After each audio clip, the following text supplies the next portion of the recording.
It's 4 o'clock on a Wednesday, and you know what that means, don't you? It's time for another exciting edition of Taxi's Quarantini Happy Hour. Yeah, Happy Hour, he says his best radio voice. Welcome to the special Wednesday edition, folks. How are you? Good to see you. Let me see. What happened to that chat room? I lost them. They're in there somewhere. I know they are. Damn, I really did lose them. All right, well, I'm going to find that chat room. There it is. Welcome to the big show today. We are going to have some fun today.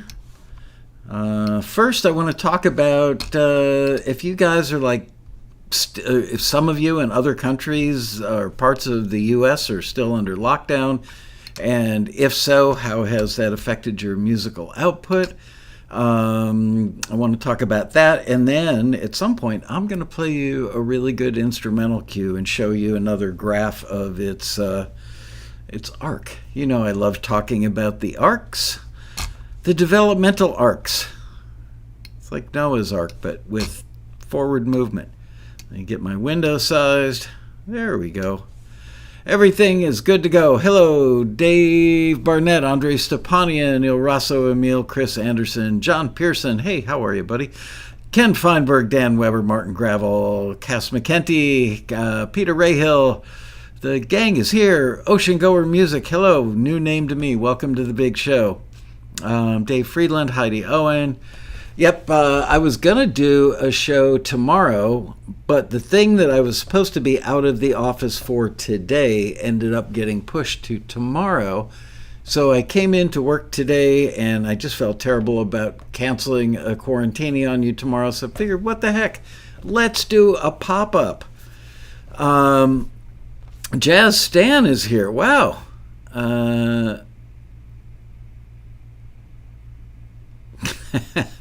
Robbie Hancock, Scott Nikolai, the whole gang. Anyway, oh crap, I did print it out. So I was actually looking and quite shocked, frankly, at our submission numbers for the month of July were low. I mean, not like, oh my God, low, but, you know, they've been on slowly inching up over the last year or so. They were really high, actually, for like April, May, June, July of 2020, they were really high. Then they settled back down to a number that was still higher than pre-COVID. And this past month, July, was the first time we've been down slightly, and I'm talking very slightly lower than our pre-COVID numbers. So that had me thinking, and I went and did a lot of, financial research, looking at all kinds of metrics that we keep around here. And I'm guessing that fewer people are making music and submitting music because right now many people are, at least the restrictions have been pulled back somewhat or a lot depending on where you live. A lot of the country is kind of free to roam. Some places like California, at least LA County, are requiring masks if you go indoors, like to a supermarket or a mall, places like that. Certainly not as locked down as we were a year ago. But my theory is that given some of their freedom back, people are like really taking advantage of it, and who could blame them? Like, let's go for a hike this weekend, or let's go out to a movie, or let's go out to dinner, or let's go ride our bicycles, or let's go to our nephew's birthday party, all that kind of stuff. So that's what I'm just curious about. I want to see if you guys confirm or deny my hypothesis on why fewer submissions right now. The thing that's killing me is fewer submissions. The listings have been awesome lately. And we went through a period a couple of years ago, probably 18 months ago to 2 years ago, we were just getting pop in hip-hop, pop in hip-hop, pop in hip-hop. Just day in and day out, that's all the people in the industry wanted. And there's been such a wider array of stuff being asked for lately that it's a little heartbreaking to me, because the opportunities are absolutely there, and with great companies and with some new companies, and yet people aren't submitting in the numbers they were a little more than a year ago. So I am curious. So let me see. If your music output is the same as it's always... Now, let me rephrase that. We're going to do a little informal poll here with a very small sample size of informal polling methods. You know, the famous +1. So, did you find that during No, scratch that. Let me start at the root of the whole thing. Wherever you live, no matter, I know Australia had some pretty long-running lockdowns in some other places in Europe.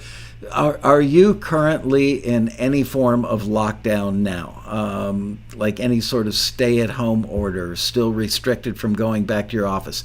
If you are under moderately high restrictions, then give us a +1 as a way of saying yes to that question.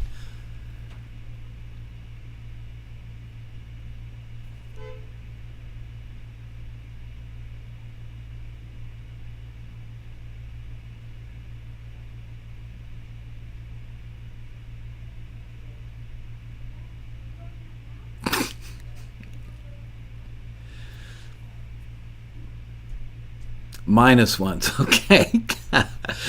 Michael Lehman, where do you live? And Simon, you're in Australia, right? I'm guessing Michael Lehman probably lives there as well. And Deb and Keith McCall, I'm so very sorry to hear about your friend. It's tough.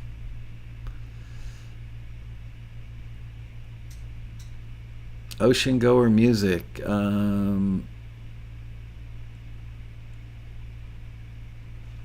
Robbie Hancock, Canada-U.S. border is still closed. Masks are optional here. Michael Lehman lives in Brisbane. We have some very close friends that live there. They keep saying, come on down. Anyway, all right. So now the next question is, it looks like the majority of you, except for some Australians and Robbie Hancock, Robbie needs to be locked down even if COVID didn't exist. They would keep him chained to a chair or a table in his house, I think. He's wild and crazy. Anyway, so have you found that you have been getting out and living life a little more fully lately because you are not restricted in your movements? Give me a +1 if you are making a point of getting out there and living life more. Ocean Goer, NYC. I used to live there. I lived on the Upper West, 72nd and Columbus. I loved it up there. I kept the apartment there for the first 11 years I lived in LA.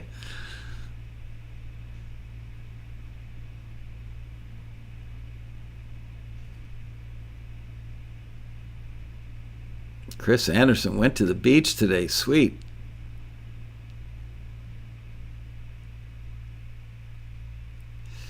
All right, so it looks like some majority of you are getting out and doing more. How many of you agree with, let's see, my next thesis, how many of you would agree that the newfound freedom has resulted in you working on less music over the last month or so?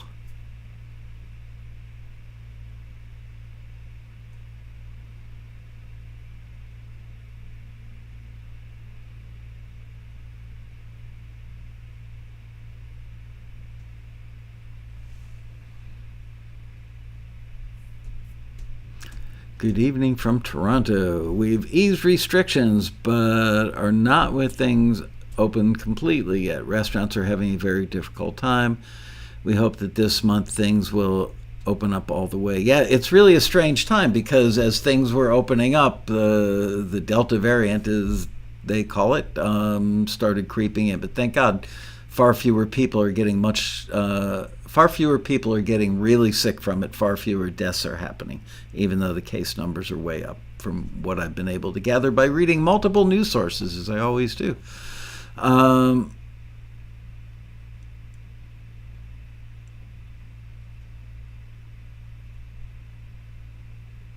Andrew Gilpin disagrees. He's still locked down, working as much as ever. Wow, Nancy Colell did 2 live gigs. Yay!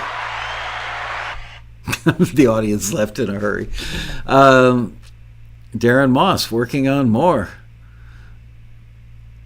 John Pearson, music is a constant for me, OCD. Oh, man. Hey, by the way, for those of you who have been dying for updates on gophers and zucchini and tomatoes, I do have one pesky gopher that's been very difficult to relocate. I showed you guys the raccoons, right? The mama raccoon and her 4 babies walking across our patio late one night. No coyotes recently. We did have a prairie falcon, which is about a 15-inch long falcon, on the ground walking around our backyard, uninjured. It flew away comfortably. Or efficiently, whatever you want to say. But yeah, just sitting there in the house, all of a sudden this big bird landed in the backyard and went, oh my God, that's falcon. I thought it was a peregrine, but I took some pictures of it and then checked it out online. Apparently it was a prairie falcon. And Chris Anderson joined Taxi during the pandemic. That was probably a good move because we were getting so many great listings and, good use of your time if you're going to be stuck at home. We need a live gopher cam background. Let's see, I think that can be arranged. There you go. The current gopher is... It's so hard to do this in reverse.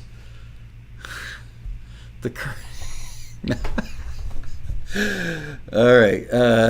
The current gopher is about right there.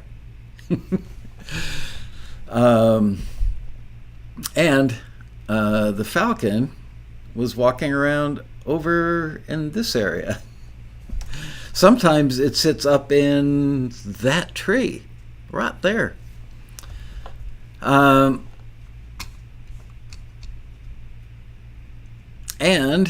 can you see? No, you can't see the tomato plants, but I did plant tomato plants, 2 varieties of tomatoes, zucchini, yellow squash, shishito peppers, 2 plants of shishito peppers. So far I've gotten about 6 peppers off of those.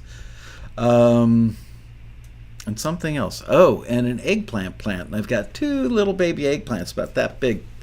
So yes, the crops are coming in. I'm sure the falcon was looking for the gopher. He was absolutely looking for something. And believe me, I think I might have told you guys this, but about 3 weeks ago or a month ago, I found an owl pellet. I just recently learned that owls don't have a rectum. Apparently, they don't poop. Owls cough up what is called an owl pellet, which is basically, it's caught down here somewhere, like when you get heartburn, or you have a loogie, you cough it up. Well, owls cough up a thing that's about 1/3 the size of a hot dog, about the width of a hot dog, about 2.5 inches long. And the last one we found on our patio, which was there's an owl that hangs out like our house and the 2 houses on the sides of us. It's like a little neighborhood owl, and it goes hoo hoo just like that. And so anyway, I found an owl pellet on our patio. It must have been sitting on the roof, and I checked the security cam, and you could actually hear it hit the ground, go boom. And it was at like 6:04 a.m. because it had a timestamp on it. And I went out there and pulled that little owl pellet apart because I'm just so curious. And guess what was in there? It was a gopher. Yay! Owl 1, gopher 0.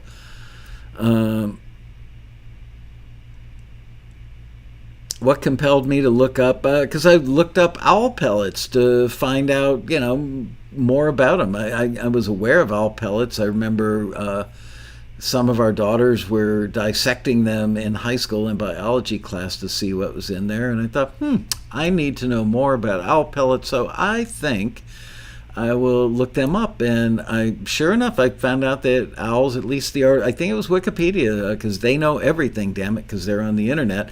And Wikipedia told me that owls do not have a rectum. I'm not even going to comment. I'm not going down that road.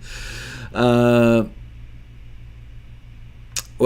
Raso is a bird expert. He says no birds have rectums. They have, what's that word? Cloaca?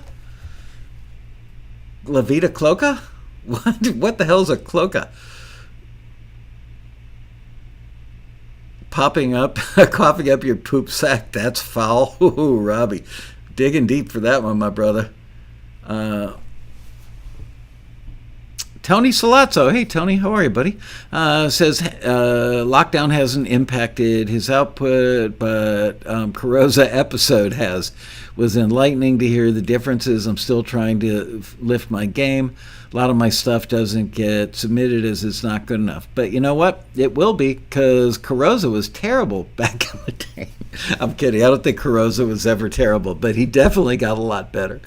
Haven't seen Greg in the chat lately. I actually thought of him yesterday for some reason. Wow, a screech owl family will eat 1,400 gophers per year. Man, you gotta love screech owls.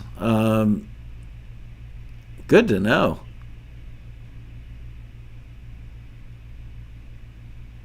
So, croaca is mixed poop and pee. A cloaca, I mean.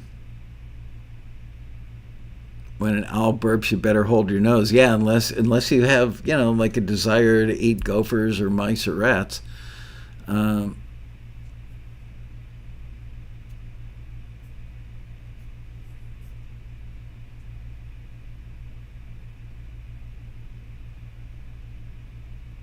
Yeah, wow. Anyway, so I want to play you guys. I know you guys really enjoyed it when I showed you the graph of, I don't know, the developmental curve or arc for an instrumental. Where did I put that? Damn it. There it is. Yay. Okay, so although I couldn't find a quick, easy way, and I'm all about quick and easy, to play this thing live and have, what can I do? Have the cursor move from side to side, showing you where it is. I thought I would put up the waveform so that you could see it. I want to forewarn you that the volume on this was extremely low. I've imported, this is from a library that we work with. If you know who it is, please don't put it in the chat room, because not everybody who watches this is part of the family. We don't want them bombarding these poor folks. Anyway, this is a fairly quiet audio file, and frankly, I didn't realize I had uploaded it to my Rodecaster, to one of the sound effect buttons on the Rodecaster, knowing I could play it from there pretty easily. And then I went about doing other stuff, and it wasn't until just a few minutes ago I went to play it and realized the level is really low. I don't have time to reload it and blah, blah, blah now. So I'm bringing up the level on the Rodecaster sound effect output really high, but even with that, and bringing up my overall audio level really high, I don't think the level is going to be that high. So if everybody would kindly pay attention and have a listen, and I'm going to get out of the way of the waveform, and while we're listening, take a look at the waveform, and you'll see how, I mean, look, you can just look at this waveform.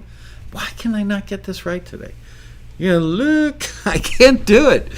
Anyway, you can look at the waveform. There you go. Here, I'll do it like this. You can look at the waveform and see how it's ever increasing.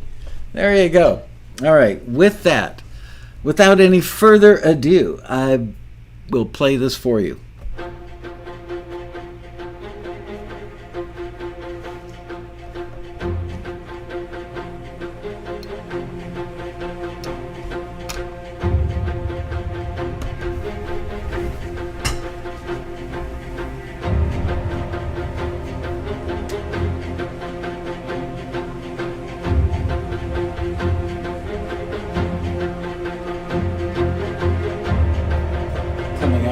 Edit point, which you see there on the screen.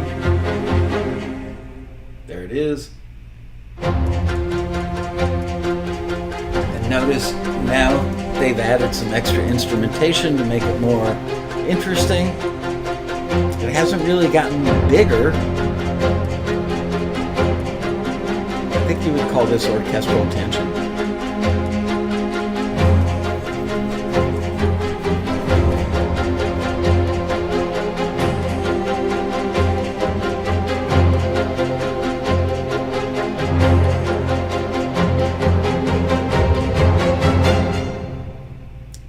There you go, edit.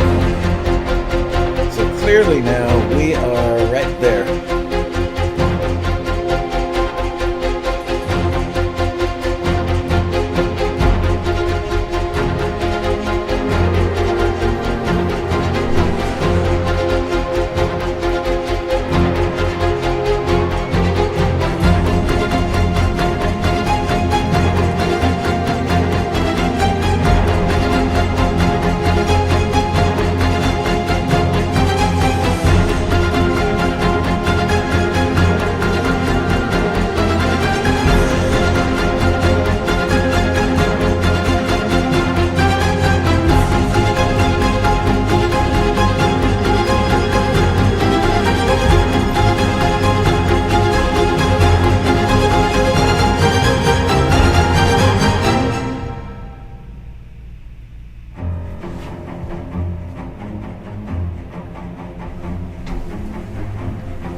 There you go.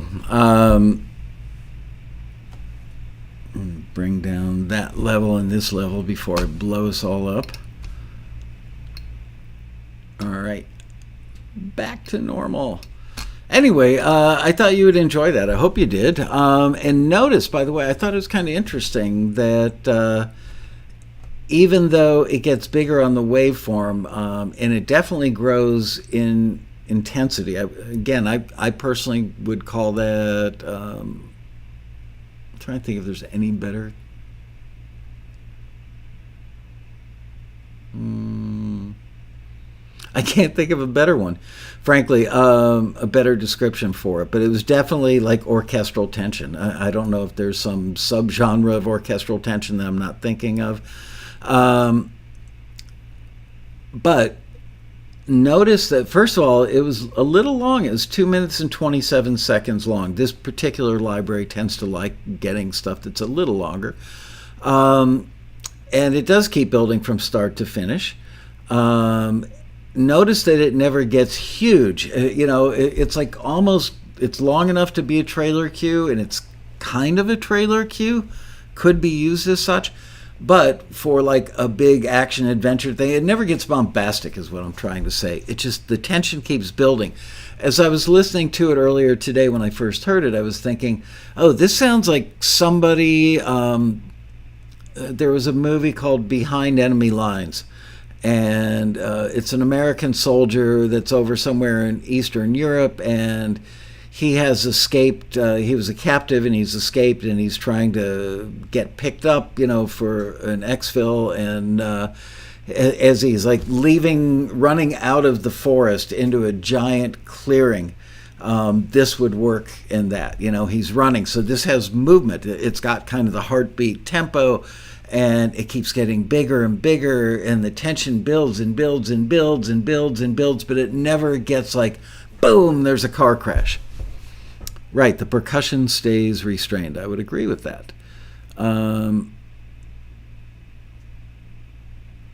How's the listing description worded for it, I wonder? I actually worked on it this morning, and I can't remember from the top of my head, and I don't think I've still got that tab on my browser. Let me see. Nope, I don't. Let me look here.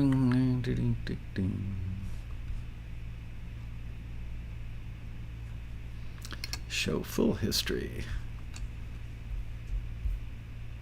Man, it's amazing how many tabs I go through in a day. How many web pages in a day.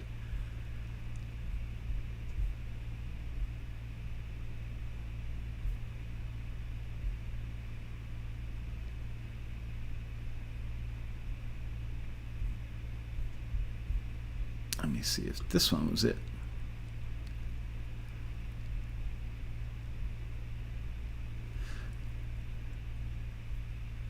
Oh, wow, I got it. Yay. Looky there. Lots of organic-based tension instrumental cues are needed by a very successful boutique music library. It's distributed by Universal. Has tons of credits, blah, blah, blah. And this is quoting the library. We'd like to hear tense and building cues made with organic sounds. Oftentimes these types of cues feature strings, pizzicato, staccato, etc., as they work great for tense moods. That said, while string-only tracks are fine, we're also very interested in cues with the wider range of organic instruments, so add your own touch to it.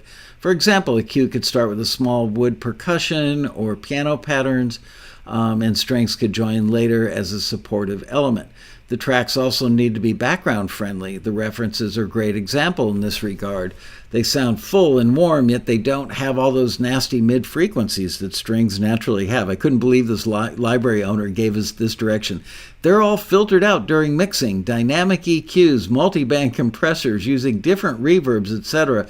are very handy techniques to reach this goal. Gee, do you think this library owner might have been a composer at some point? Please submit well-composed instrumentals that could heighten the mood of tense scenes in movies or TV shows. Craft your cues around one clear motif and layer instrumentation in and out as they progress to create a sense of forward momentum and dynamics. That is true. Your production in any and all virtual instruments you use should be fresh and high quality. Fresh. They smell so good. Anyway, there you go. Let me get back to the chat room here.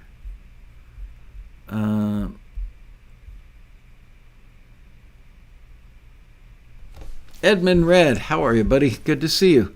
Question, are there any websites or references to double check that specific songs are in PD?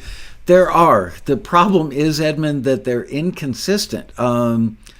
There are times that we've gone to double check stuff and make sure it's PD, and we found like 3 different websites. The funny thing is, they're all very old, like 1990-something websites. They look terrible. I think people built them back in the day, and nobody ever bothered to update them.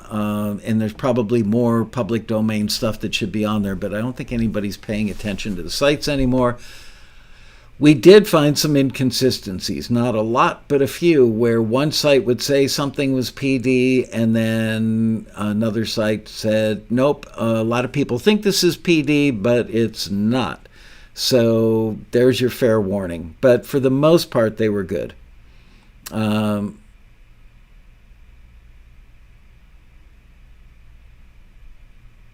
see.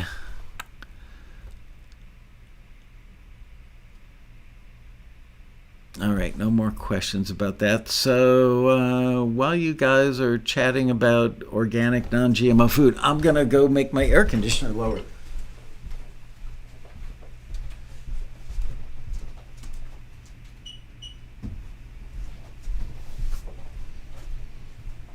Our awesome building maintenance guy, Carl, who we all adore, he's a great guy, stopped up a couple of weeks ago and tried to tweak the building, put in air conditioning controls that also are timed, like they try to mimic what a Nest would do, I think. And every time the power goes out in the building, whoa, I turned orange. Every time the power goes out in the building, of course, it resets the clocks in these things. And so now my air conditioner turns off at like 4 o'clock in the afternoon, which is when I need it most because I'm under all the hot studio lights. And Carl tried to fix it. Carl failed. Love him to death, but he failed.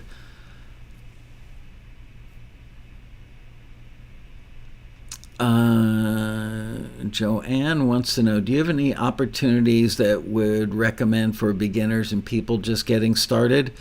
I mean, no, people in the industry, I can't imagine somebody at a record label or a music supervisor working on a film or TV show or production music library saying, do you have any music from beginners? We're looking for stuff from people just getting started that may not really be that good yet. And I don't mean to say that facetiously, but it makes perfect sense, right? Like if you're going to buy art for your home, well, you know what? You may have art in the wall from one of your grandchildren that they made in grade school. I take that back. So we don't. But here's what you need to know is all of our members who are succeeding at some level, at any level, few placements a year, or up to people making several $100,000 a year doing film and TV instrumental cues, they all started out somewhere. You know what I mean? Very few Taxi members join Taxi like fully ramped up with a quiver full of arrows and ready to go. Most people have some skills, but not a lot of skills. Maybe some have good audio skills, good engineering and production skills, but not good skills as far as composing instrumentals. Other people may be brilliant composers, but don't know how to compose for film and TV because that's different than a straight composition. Other people are singer-songwriters, and they've never even thought about doing like acoustic guitar instrumentals for film and TV. So everybody starts out somewhere. Usually they don't start out at the top, is what I'm trying to say.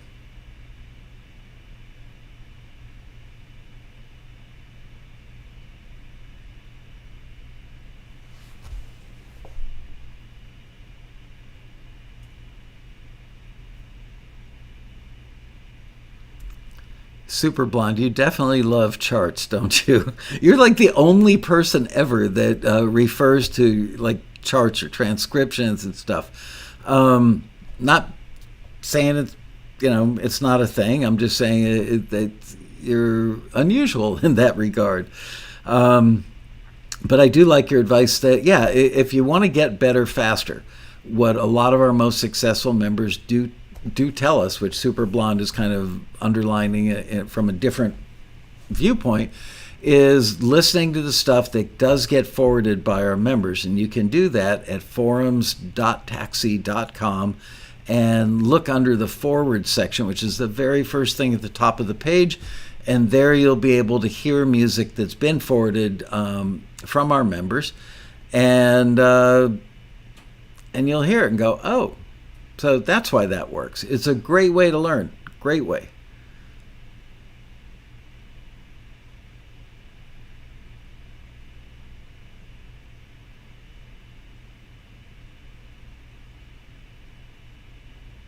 There you go. Dave Barnett, 2.5 years in.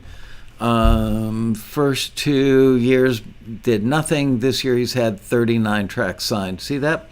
Happens that way for almost everybody, at least anybody who's paying attention, coming to these things.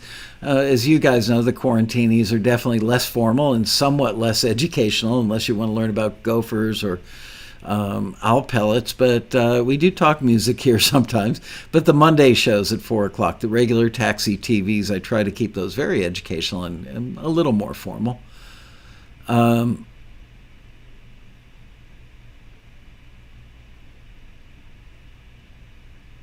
That's right. And Stan is pointing out that you can get feedback from folks who are a bit further upstream from you.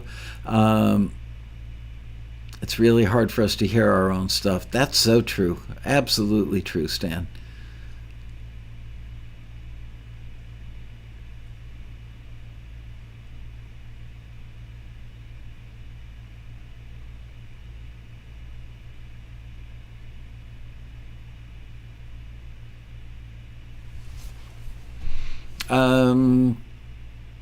Anything else you want to talk about? Do you want to hear that cue one more time?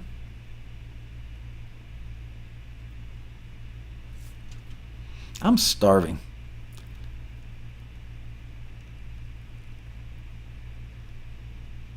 Making ribs for dinner tonight. Gonna throw them on the smoker. We don't have a lot of time, so I'm gonna throw them on the smoker for an hour, and then throw them on the regular grill just to get them cooked faster rather than slow and low, or low and slow. Kind of like my brain today, low and slow. Rally plans. Gotta say, I had a very productive. Today's Wednesday. I think it was yesterday. Had a pretty productive time. I'm still sketching out. I've got so many people reaching out to me, volunteering to do classes and panels, and it's really hard. It's like I keep wanting to bring back the best people that I know, give out the best information, that are quick to give an answer. They give great answers. They're articulate. Their cadence is fast, which is really important. If you get somebody who's very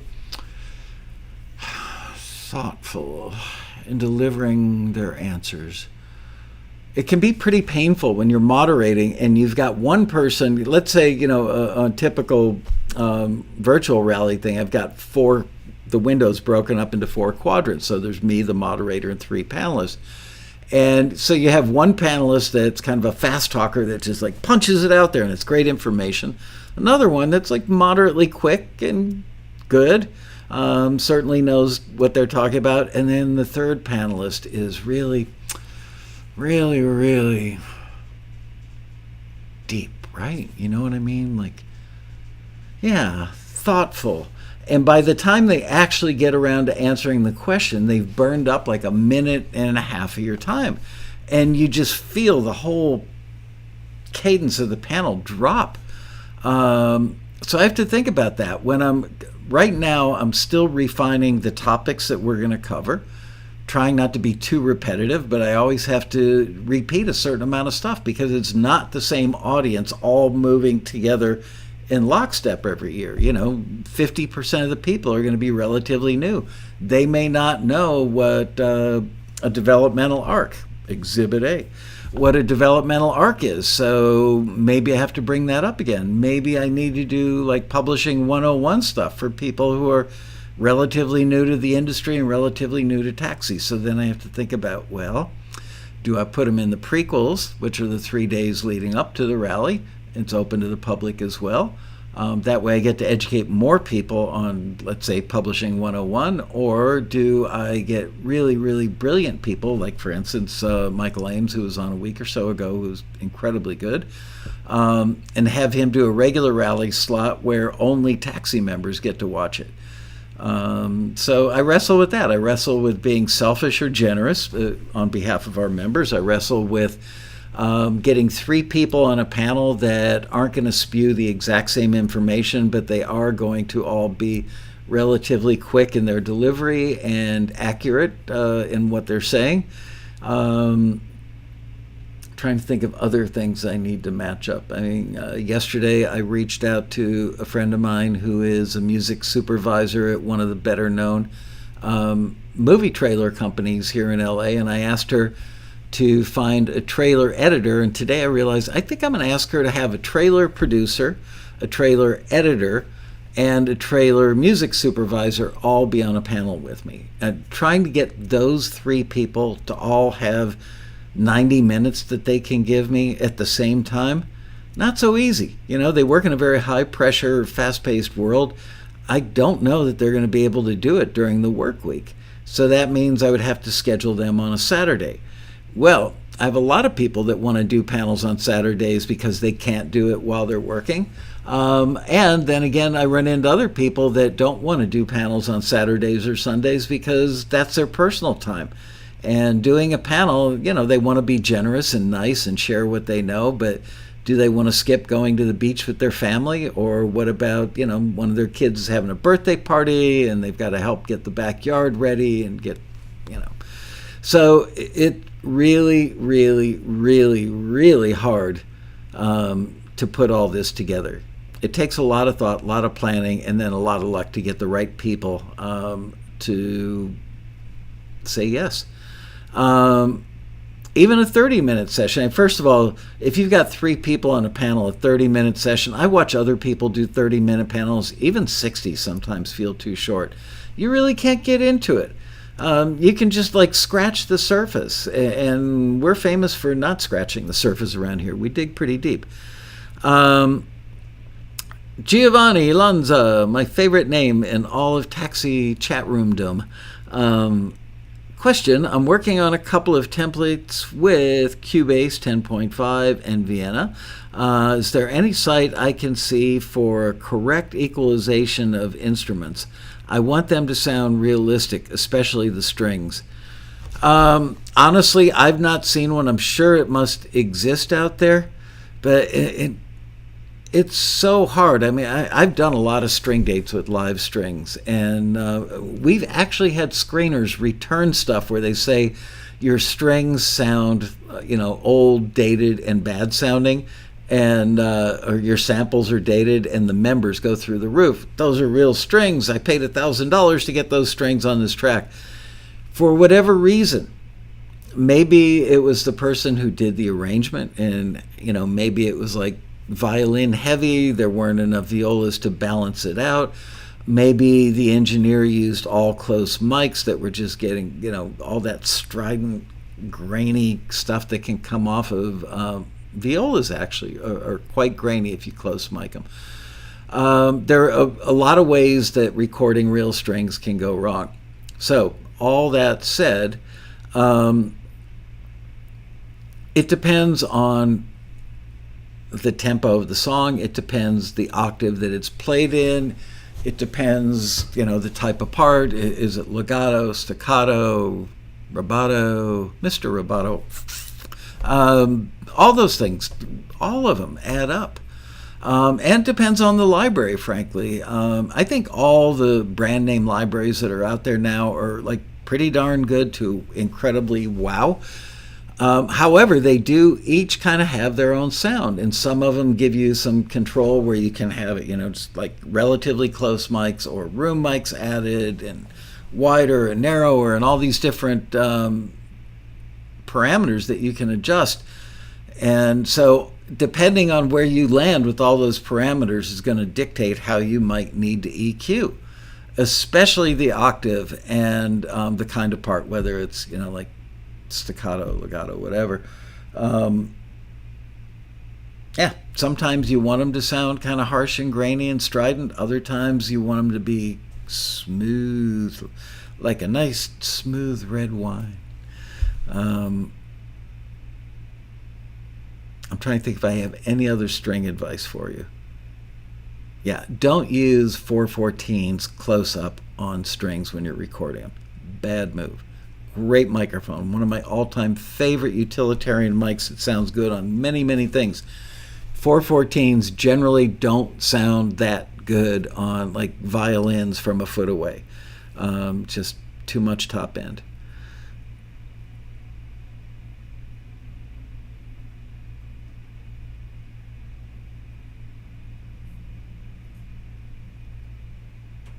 Sam Knack. Hello, Sam. You're new to the chat room. Good to see you here. Jan, so many years to get to a high level in sync. It's a lot and a big hill, but thanks, worth it. Yeah, you are preaching the gospel there, my friend. It breaks my heart every time somebody doesn't renew their membership or puts their tail between their legs and goes home. It's like, I've been doing this now for a year and I only got 5 things signed to libraries. I didn't get any placements. It's not something that can be you kind of figure out the path in the first year. The first year is a learning year. The second year is a doing year, with mistakes included. The third year is, I'm starting to see the light at the end of the tunnel and get this thing figured out. The fourth year is, now I'm starting to really see some success, not tens of thousands of dollars a year, but maybe 10 or 20,000 maybe.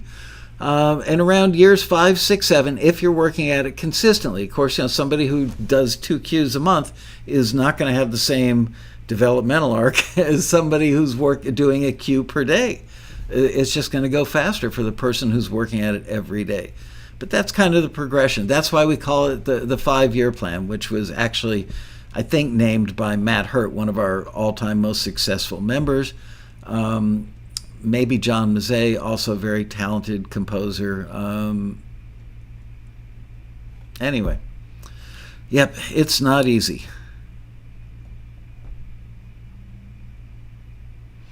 Sam Knack agrees 100%. I hope you're agree. What are you agreeing with? My proclamation that 414s are too bright on strings, or about the long game in sync. Pierre Venio got his first placements after 3 years. Read about it in Taxi's current newsletter. Or was it last month you were in? I think it was last month, right? Sam Nack's first song was licensed 2 years, but that was due to co-writing with someone further along. Yeah, that happens all the time. That's why people are so anxious for us to have a road rally that's in person again back at the Westin Hotel, because so many relationships are built there. So many collaborations begin at the road rally. So many introductions to library owners and music soups. All that stuff happens, and it's really hard to happen in the virtual world. So we look forward to getting back to the Westin as well.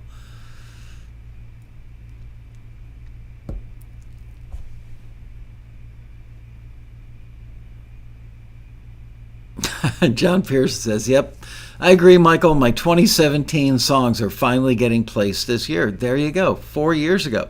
I remember I've known John for years. I didn't know him well, but he would always come in the ballroom before the road rally and help the guys setting up the stage. And I knew his face, and we would chit chat, nothing too deep. We weren't like blood brothers yet. But every year got to know him a little better. And then one day I got a phone call from him, and he's like, he wasn't nasty, he wasn't a jerk, but he was frustrated that something happened. I can't remember, that things weren't moving along as he'd hoped they would. And I think my advice was, stick with it. Don't be impatient. It's going to come. Just shut up, hang up the phone, leave me alone. No, I'm sure it wasn't that harsh. Now I could, because I know him better. But no, I could hear the frustration in his voice. He was probably pissed off at a screener's take on something. And I'll bet you anything, if we both went back and looked at whatever that critique was from years ago now, we'd probably both be chuckling about it.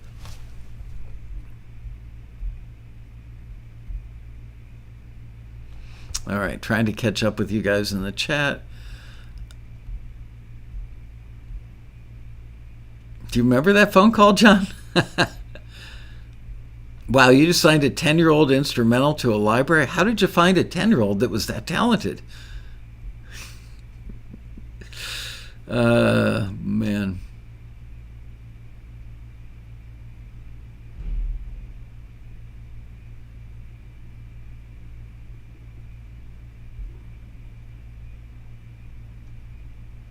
Oh, Jazz Stan just signed that. Wow, good going. Child prodigy.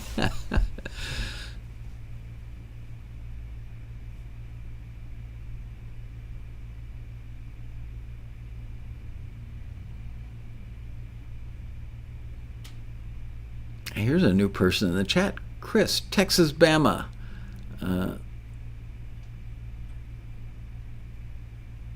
Hello, welcome to the chat, Chris. JP only remembers the good stuff. All right. Well, I keep a notebook. No, I don't. I really get affected when somebody's upset with Taxi. It's like Taxi is my creation, my baby. It's my song or my instrumental. So I want everybody to love it. And I know that it does work.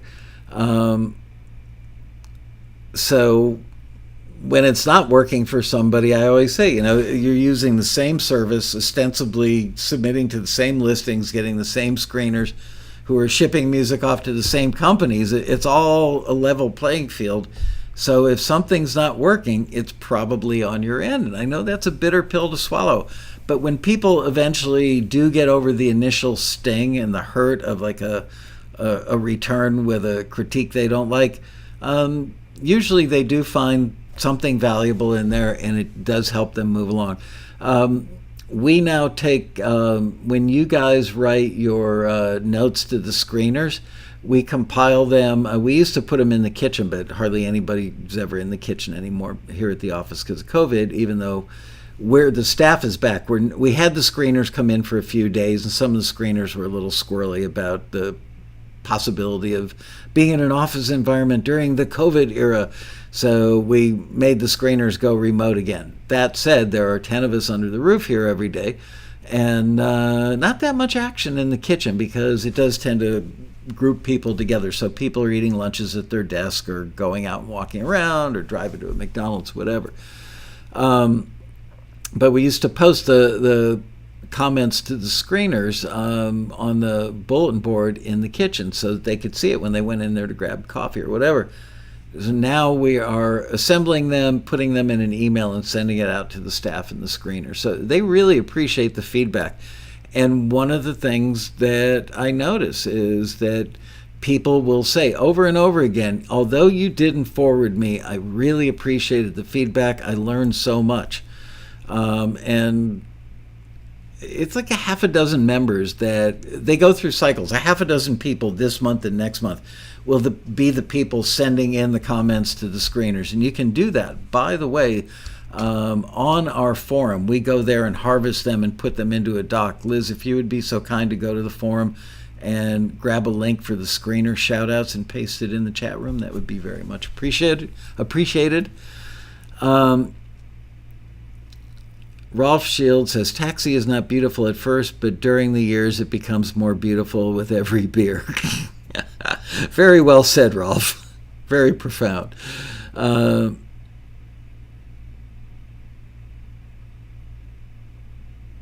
JP says, my reason for not submitting as much lately is because I'm afraid of submitting to libraries that I'm signed with. Now direct to soup, yes. Yeah. It's a problem. We have so many successful members now that they spend so much of their time responding directly to briefs that libraries send out, which libraries never used to do that, frankly. Libraries never used to send briefs back in the day, but now they do routinely, and those relationships are built through Taxi, and then we kind of lose the members to the libraries that we hook them up with, but that's okay, because there's always a bumper crop of new people, and a big part of our mission here is helping those new people get started, to find their feet and give them the education. And obviously, if 100% of our members were all experienced, successful members, they really wouldn't need us. Although this year, during the COVID era, I think it's funny they call it the COVID era. During the pandemic, we've brought in so many new companies, and so they're probably, somewhere in the order of 10 libraries that you've never even heard of or pitched to. And as you well know, we vet them carefully. So there are new, you know what? We're having this discussion. I can't remember if it was at home at the dinner table the other day, and my wife said this. Can't remember the context now, but people come back and renew. People don't listen to my advice, shame on them, and they do tend to put all their eggs, got a stiff neck going on here, they put all their eggs in one basket. They build a relationship with one or two libraries who are making them some money, and then lo and behold, those libraries fall off a little bit because the shows they were working with got canceled or ended, or the music supervisors that they had relationships with moved on to other shows, and they're not reaching out to that library because they're kind of stuck in this vision of that library is good at songs, whereas this library is good at instrumentals. So Library A may lose them, Library B picks them up, but if you're with Library A and they lose a show or a supervisor or two, which happens all the time, then you're kind of screwed. So people come back and rejoin Taxi like 3 years later, and one of the things they tell the staff is, I've rejoined because I want to kindle some new relationships with new libraries. So there you go. It's all full circle. In China, it's the pandemic. Aw, that's so cute.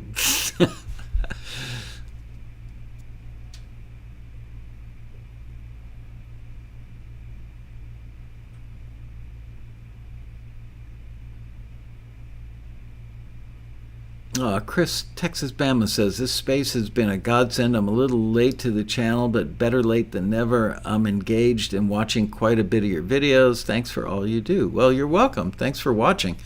We don't have a big audience, but we certainly have a loyal and dedicated, not just dedicated to the show, but dedicated to the craft of making better music, and I would say probably 70% of them are film and TV oriented.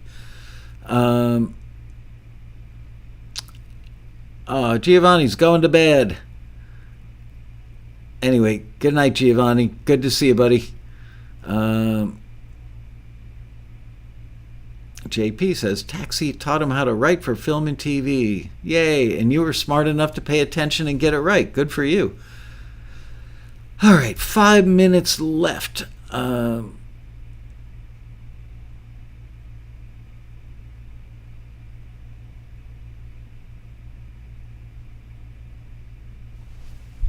Wow, Scarlett Johansson is suing Disney for lost placement pay from live theaters, $50 million. That means they'll settle for 10.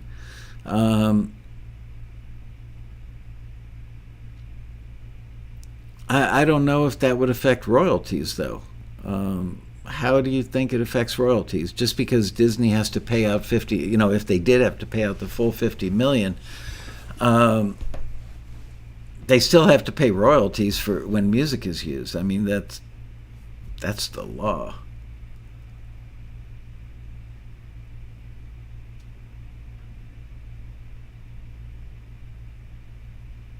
Peter Bingo says, my favor, the comments the screeners write. Very insightful, which is putting me on the right track. There used to be a time when virtually every comment any screener made was like, they don't know what the hell they're doing. We have the best batch of screeners now, best staff. Everything is just humming along nicely.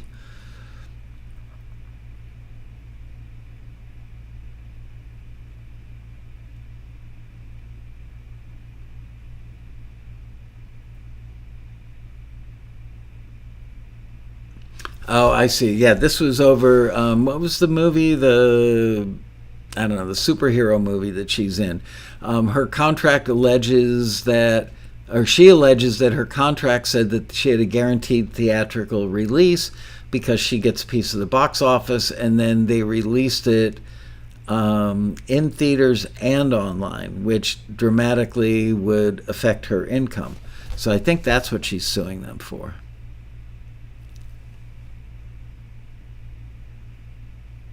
But there aren't any music royalties in the United States. They do in other countries, but God, my neck hurts. Must be contagious. My wife was in my office an hour ago saying her neck hurt too. Anyway, if you've got music in a movie and it plays, if you have a blockbuster like Titanic, you don't get paid for that music playing in the movie theaters. When it goes to DVD, when it goes to HBO or ABC, NBC, CBS, Fox, wherever, then you get paid. So I don't think I don't know. And I don't know how SAG and AFTRA royalties work for the actors. I'm sorry, I don't know. Bob Gunnerfeld, you're a little late. We only have 2 minutes left, Bob, but nice of you to check in. Good to see you. It was a pop-up show. I wasn't, I normally don't do them on Wednesdays, but as I told everybody, Black Widow, thank you, Alex, at the beginning of the show, that I was supposed to be out of the office today and here tomorrow for the Quarantini. Unfortunately, plans I had for today got bumped to tomorrow, so I figured I'd do a pop-up show today. And it's nice of you guys to see you show up.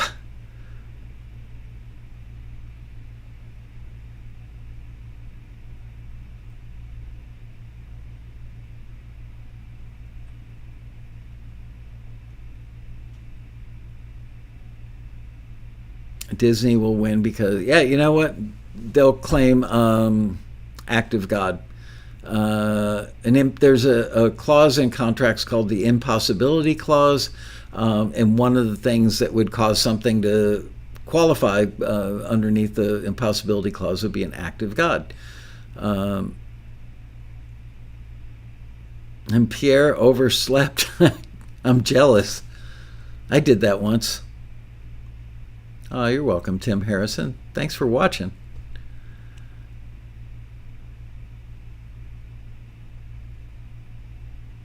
Disney used her to promote Disney Plus, where she didn't get a cut of the subscription fees. Whoa.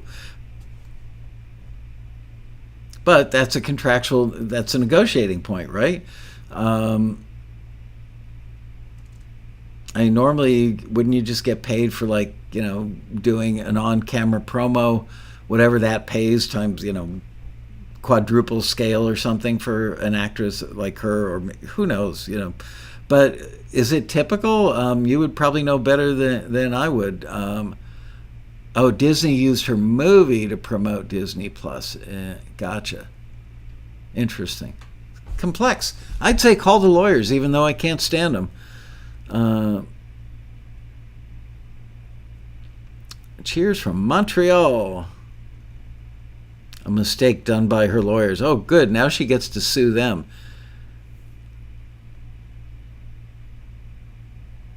Super Blonde, it's okay. If she needs a place to stay because of salary problems, she can stay with me. Yeah, I think there'd be a long line out the door of not just men, but people of all genders that would line up to have Scarlett Johansson be their roomie, right? She was pretty adorable. And my favorite movie of all of her movies was We Bought a Zoo, where she played the girl that worked at the family-owned zoo and fell in love with, what's his name? Yeah, I'm pretty sure she's doing okay. Anyway, that's it. So I will see you guys Monday. I don't know what Monday's show is. I do have a backup. I may have a pretty big-time publisher from the record side of the industry on the show with me on Monday. There was somebody else that I promised the upcoming Monday slot to, that I was hoping to have as a guest, but they just moved and they're not sure they're going to have their computer and their video camera and their internet wired, all that. So we may end up going with our backup, which wouldn't be all that bad considering this is a publisher that's been in the business for 30 years, I would say. Something like that, and she really knows what she's talking about. She's got great ears. Anyway, see you guys. Have a great weekend, because I won't see you before then. See you Monday, 4 o'clock, by the way. If you haven't hit that red button, please do so, and subscribe to the channel if you're new. And if you haven't given us a thumbs up, even I gave us a thumbs up today, please do, so that YouTube likes us better, because we need likes to be liked. And with that, I bid you a fond farewell. Bye, guys.